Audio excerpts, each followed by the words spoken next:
December 25, 1991, the Soviet flag was raised over the Kremlin for the final time. Within hours, one of the world's most powerful superpowers was about to disappear from the global map. Eastern Europe is free.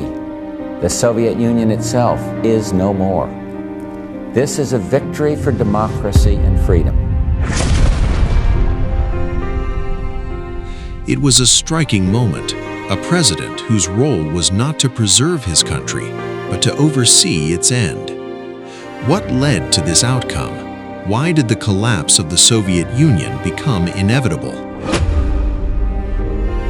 Was it Hitler, the Cold War, the Chernobyl disaster, the fall of the Berlin Wall, the invasion of Afghanistan, Gorbachev's reforms, or Stalin's policies? In reality, the Soviet Union was built on an idea that eventually contributed to its downfall. To understand this, we need to go back to the late 19th century. After the Industrial Revolution, Europe experienced rapid urbanization. People moved from rural areas to cities, working in factories to survive. However, there were few labor laws to protect them. Factory owners took advantage of this, forcing workers to endure long hours for very low wages. In many cases, workers ended up spending their earnings back at the employer's stores, leaving them with almost nothing. This created a sharp divide in society. Wealth concentrated in the hands of a few, while the majority lived in poverty. During this time, German philosopher Karl Marx published the Communist Manifesto. In it, he divided society into two classes, the ruling class and the working class. According to Marx, this system would only deepen inequality over time. As a solution, he proposed a classless society, where private property would not exist and all resources would be shared equally among the people. Although this idea sounded appealing, it had never been tested in practice. Still, it became the foundation for the rise of the Soviet Union through the Bolsheviks. Vladimir Lenin, the first head of state, was heavily influenced by Marx's ideas. After the fall of the Russian Empire, several temporary governments failed to maintain control. Taking advantage of this instability, Lenin and the Bolsheviks seized power. In response, opposing groups formed the White Army, while the Bolsheviks organized the Red Army, leading to a civil war. During this conflict, on December 30th, 1922, Russia, Ukraine, Belarus, and the Transcaucasian republics united to officially form the Soviet Union.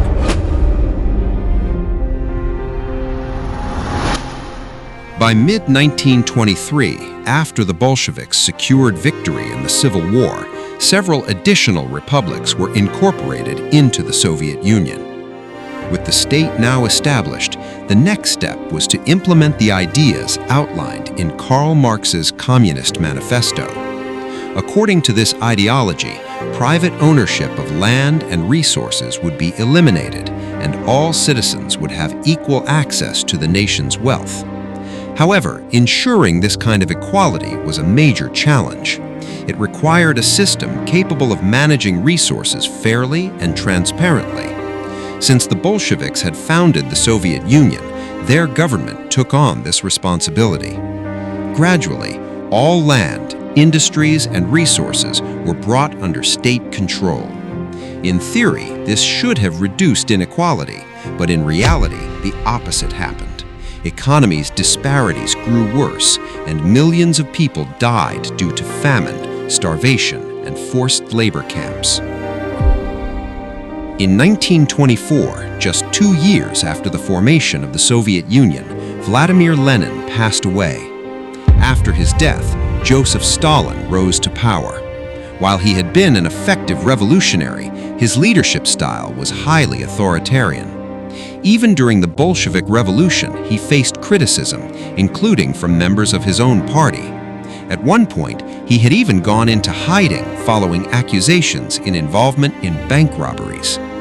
Once in power, Stalin attempted to reshape the economy based on Marxist principles.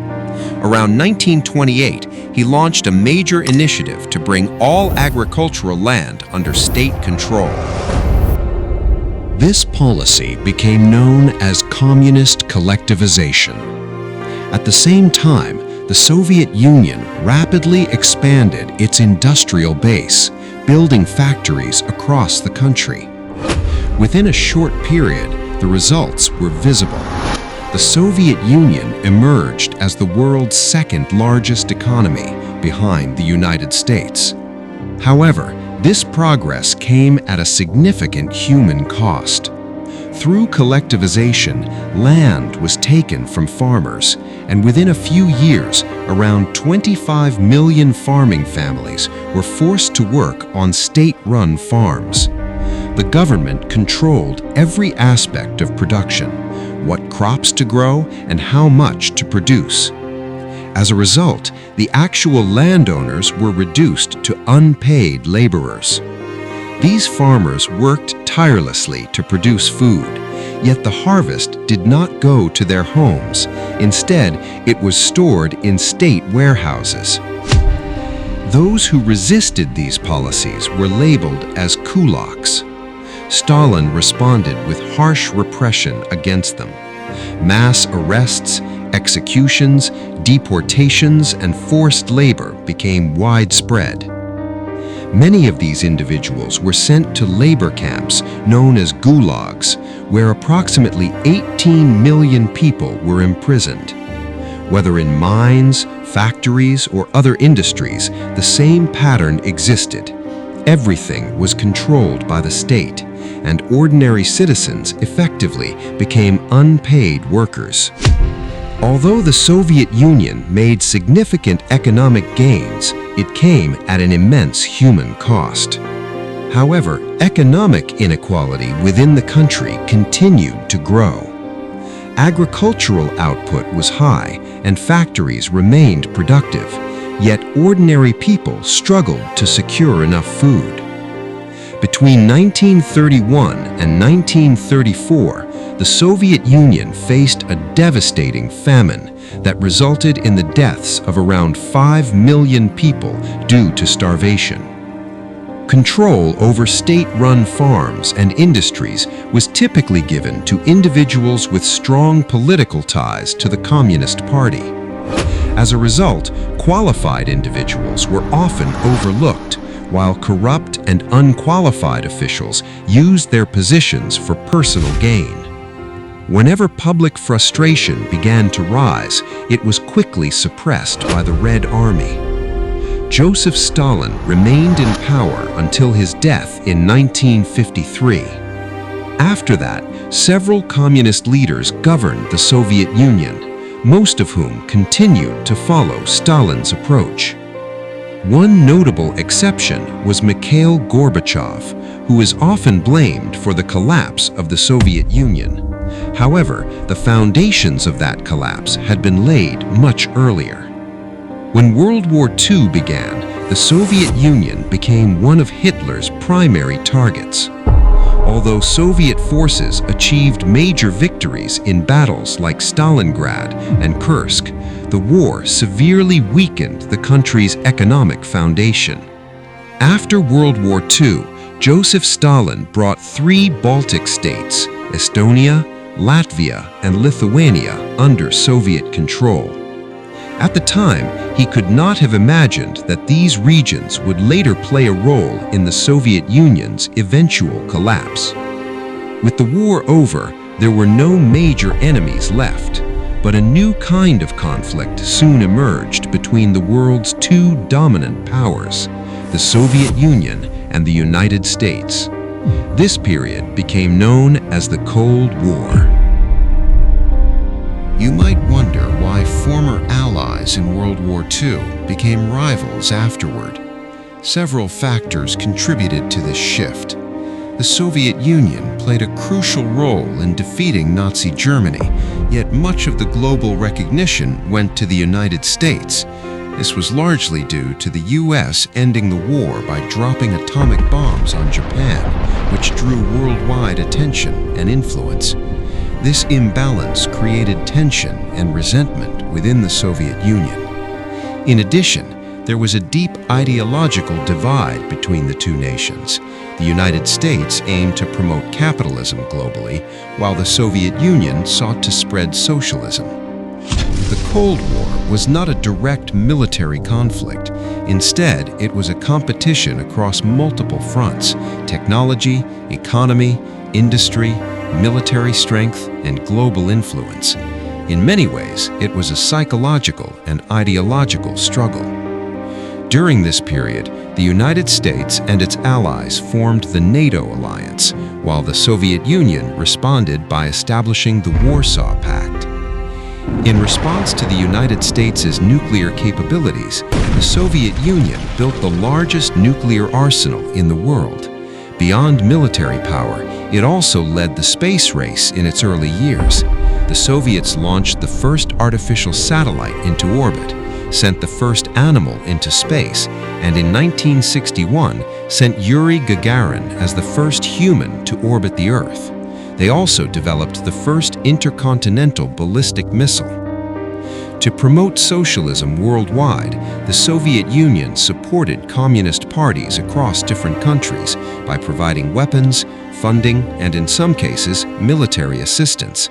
Maintaining these efforts required massive financial resources, much of which came at the expense of its own population. Wealth generated from state-controlled farms and industries was heavily invested in competing with the United States during the Cold War. As a result, the Soviet economy gradually weakened, and ordinary citizens faced increasing hardship. By the 1970s, nearly 70% of industrial production in the Soviet Union was dedicated to military use. In response, the United States and its allies imposed economic sanctions, further straining the Soviet economy, which heavily relied on oil and gas exports. Despite the worsening economic conditions, corruption among communist leaders continued to grow. Inequality increased, and younger generations began losing faith in communist ideology, demanding reforms. A major turning point in the Soviet Union's decline came with its involvement in Afghanistan.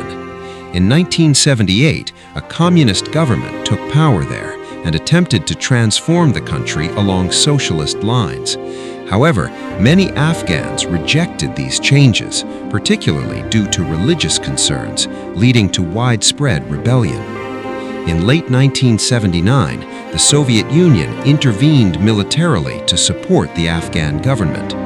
Around the same time, Ronald Reagan came to power in the United States, bringing with him a strong opposition to communism. Taking a strong stance against communism, he introduced his well-known Reagan Doctrine.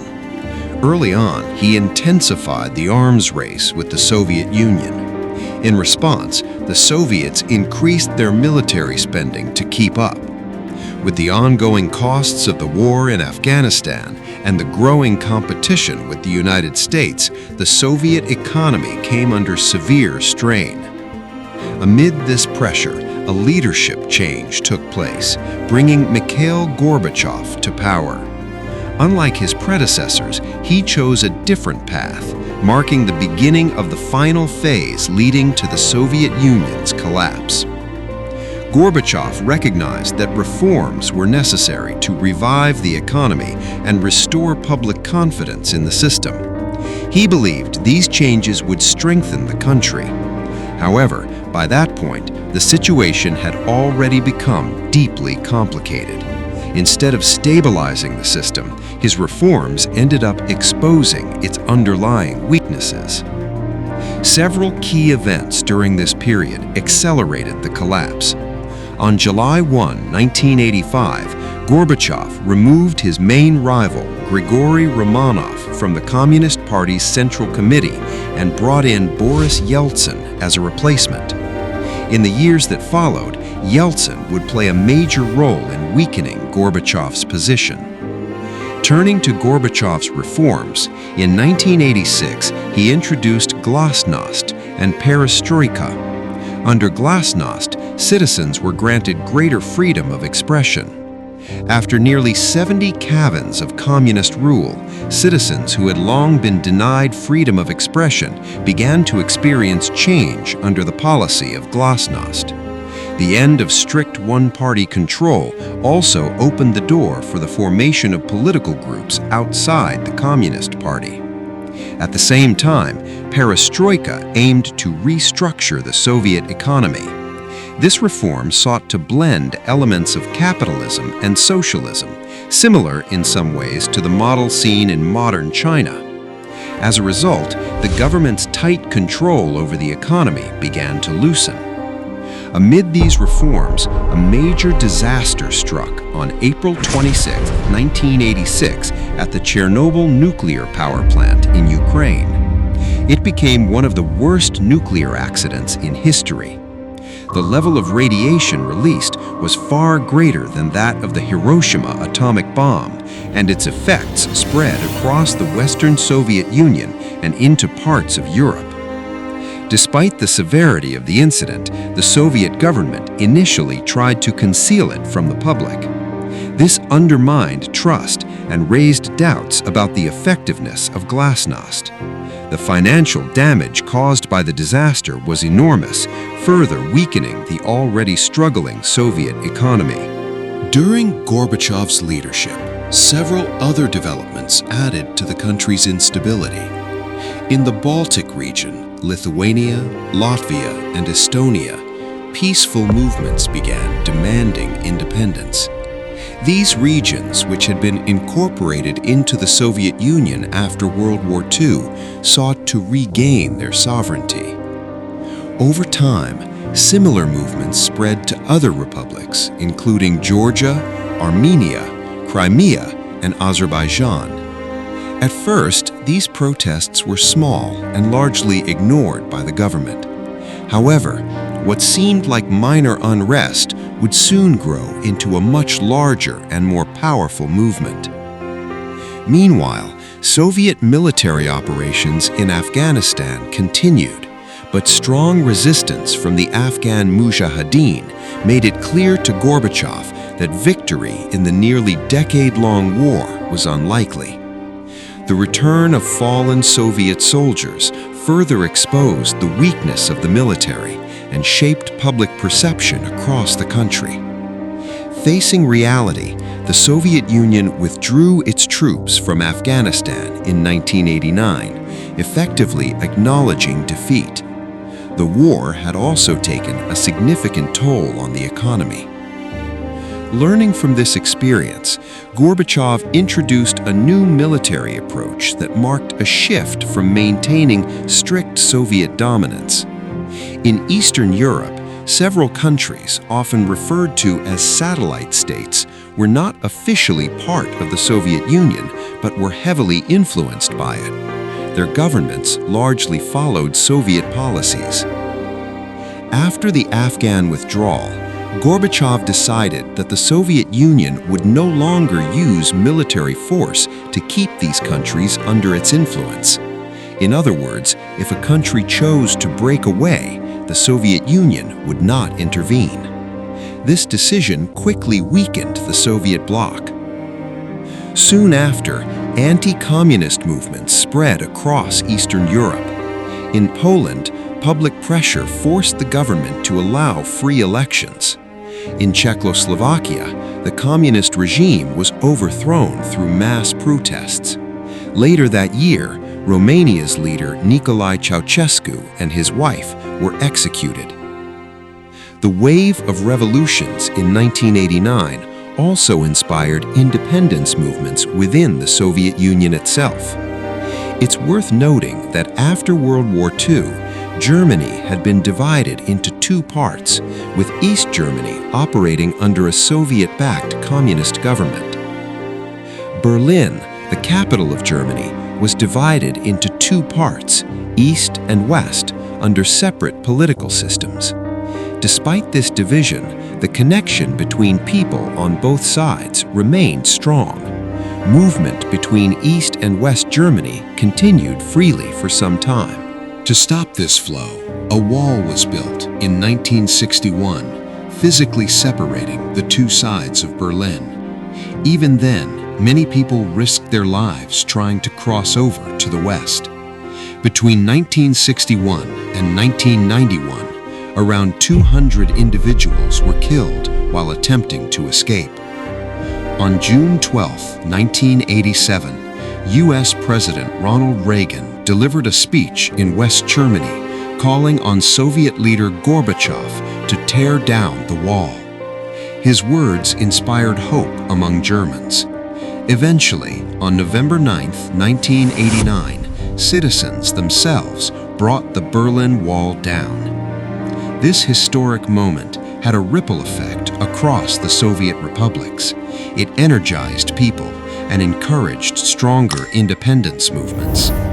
After Gorbachev introduced multi-party elections, the 1990 elections saw the Communist Party lose control in 6 republics where nationalist groups came to power. These newly elected governments began resisting central authority, even refusing to pay taxes to Moscow. As a result, tensions between the Central Soviet government and regional authorities escalated. One of the most important republics was Russia, led by Boris Yeltsin. Interestingly, Gorbachev had previously helped elevate Yeltsin within the Communist Party. However, Yeltsin later opposed him, won the presidency of the Russian Republic, and began working towards a peaceful breakup of the Soviet Union. Meanwhile, many communist leaders blamed Gorbachev for the crisis, arguing that his reforms had weakened the system and pushed the Soviet Union towards collapse. Gorbachev's reforms not only exposed the internal weaknesses of the Soviet system, but also threatened the corrupt practices of many communist leaders. In response, hardliners attempted a coup on August 19, 1991, using military support to try to prevent the collapse of the Soviet Union. The plot involved several top officials, including the vice president, prime minister, defense minister, and the head of the KGB. Their goal was to reverse Gorbachev's reforms and restore a more authoritarian system. At the time, Gorbachev was in Crimea, where he was effectively placed under house arrest, while a state of emergency was declared across the country. However, the coup faced immediate resistance from the public. Thousands of people took to the streets in protest. Boris Yeltsin emerged as a key figure during this crisis, rallying citizens and leading opposition efforts from outside the Russian parliament building in Moscow. Within a few days, by August 21st, the coup attempt collapsed due to public resistance and political opposition.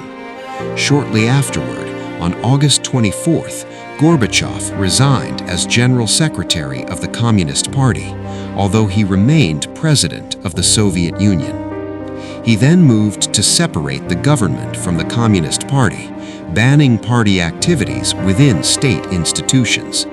On the same day, Ukraine declared its independence from the Soviet Union. On September 5th, Gorbachev established the State Council of the Soviet Union. Soon after, the Supreme Soviet officially banned all Communist Party activities, marking the end of its long-standing dominance. Meanwhile, the Baltic states, Estonia, Latvia, and Lithuania, gained international recognition by joining the United Nations on September 17th, after having already declared independence earlier. On December 8, 1991, the leaders of Russia, Ukraine, and Belarus, Boris Yeltsin, Leonid Kravchuk, and Stanislav Shushkevich, met secretly in Belarus. This meeting effectively sealed the fate of the Soviet Union. By early morning, they had drafted an agreement declaring that given the political and international reality, the Soviet Union no longer existed. With this statement, the three leaders signed a historic accord. As a result, Mikhail Gorbachev's authority became largely symbolic, while Yeltsin emerged as the dominant figure. That same night, Yeltsin informed U.S. President George H.W. Bush about the agreement. Gorbachev had little choice but to accept the situation. On December 12th, Russia's Supreme Soviet approved the agreement, and Russian representatives withdrew from the Central Soviet government. Then, on December 21st, 11 of the remaining republics, all except Georgia, signed the Alma-Ata Protocol, formally declaring their exit from the Soviet Union and agreeing to form a new alliance known as the Commonwealth of Independent States, or CIS. Finally, on December 25, 1991, the Soviet flag was lowered for the last time at the Kremlin in Moscow and replaced by the Russian flag. On that same day, Gorbachev resigned as president, stating in his final message that we are now entering a new era. He then transferred control of nuclear weapons and other key state powers to Russian President Boris Yeltsin. With that, the Soviet Union officially dissolved, giving rise to 15 independent nations: Armenia, Azerbaijan, Belarus, Estonia, Georgia, Kazakhstan, Kyrgyzstan, Latvia, Lithuania, Moldova, Russia, Tajikistan, Turkmenistan, Ukraine, and Uzbekistan.